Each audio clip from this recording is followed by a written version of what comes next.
I'm Darenisha Heron in Austin. It's been 1 year since Central Texans saw catastrophic flooding across the hill country. Within hours, heavy rain caused flooding in one of the most flood-prone regions of the country. Swelling rivers passed their breaking points, causing powerful flash floods to race through summer camps and neighborhoods overnight. At least 139 people were killed, including at least 17 people across Travis, Williamson, and Burnett counties. A year later, the bodies of multiple people who were swept away have still not been found, including Seal Stewart. The 8-year-old from Austin was a camper at Camp Mystic in Kerr County.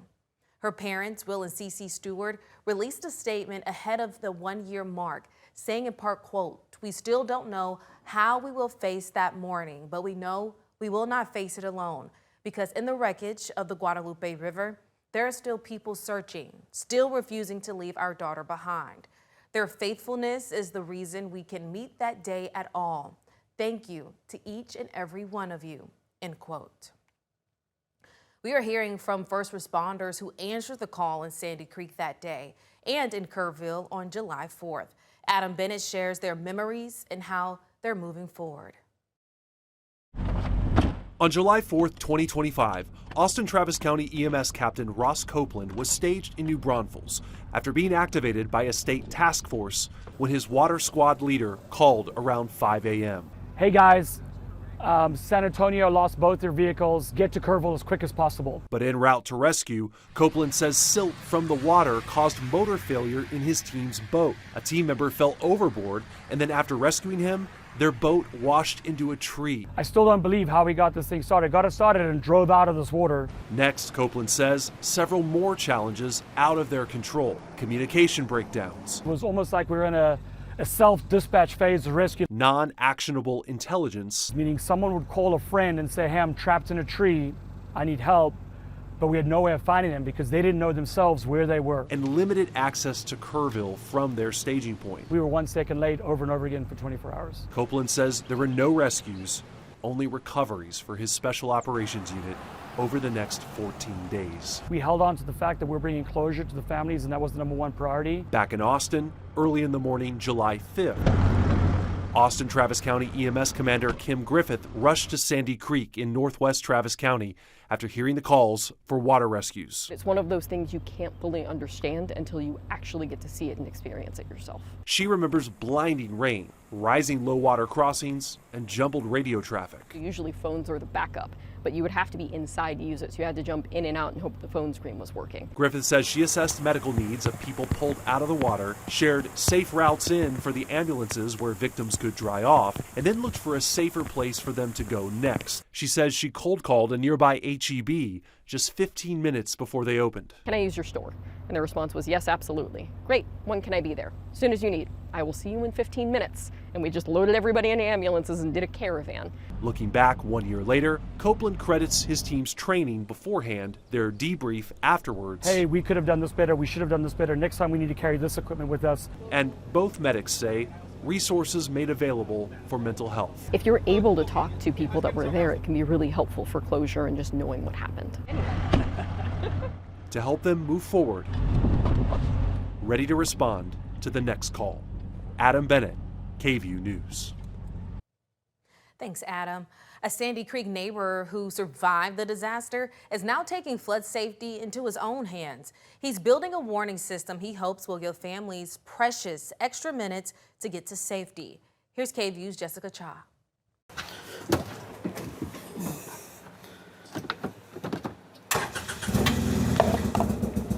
Living in the country is priceless to Daryl Levlock. This place is an amazing place to get raised.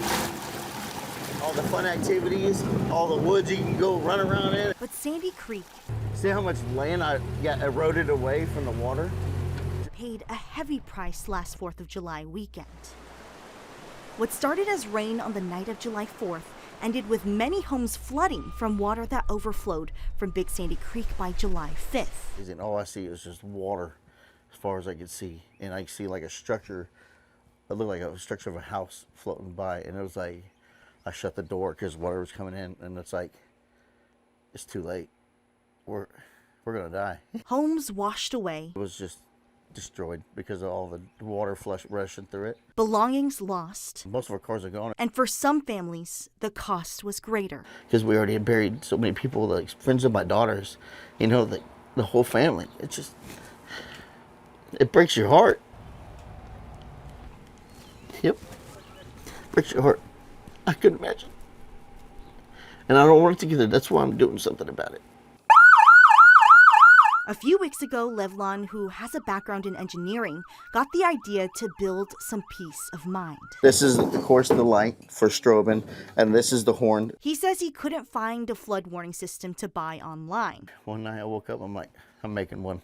I gotta have something. I want to make a few of them for me and my neighbors to go off to give us a little more notification ahead of time before, you know, it's too late. So with some technology, And then it'll start alarming the sound as soon as it floats up. So So it's roughly about 3.5 feet above the water level. So I think that's probably where I'm going to mount it.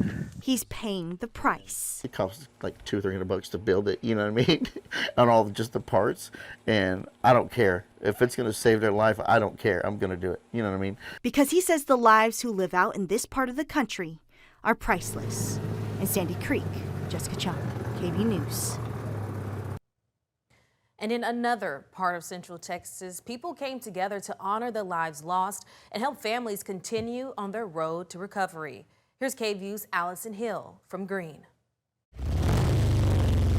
Across the country, people are celebrating America's 250th birthday.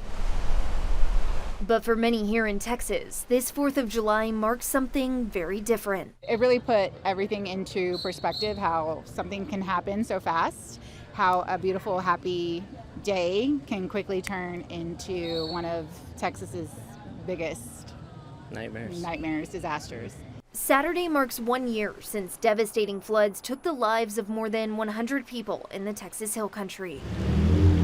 In Green, people from near and far spent the afternoon looking back on that day and the efforts still underway. While we wanted to celebrate, we also have to keep in mind that a lot of people are still struggling. A lot of people still need help. And so we've been talking about it all year, what we can do to help going forward. The Green Hall Independence Day celebration, full of food, games, and live music, benefits the Kerr County Flood Relief Fund. I think it's for a great cause. I feel like there's so many families who are grieving, and I don't mind us being here to help benefit them. Even a year later, the need hasn't ended, and many say they want those impacted to know they're not forgotten. And everybody's still praying for all those people and still supporting all those people, because we can't even imagine what they've been through. Those people that lost their kids, could you imagine sad. sending your daughter to a camp and they don't come back? In Green, Allison Hill, KVUE News. That's all from us here in Austin. I'm Darrenisha Heron.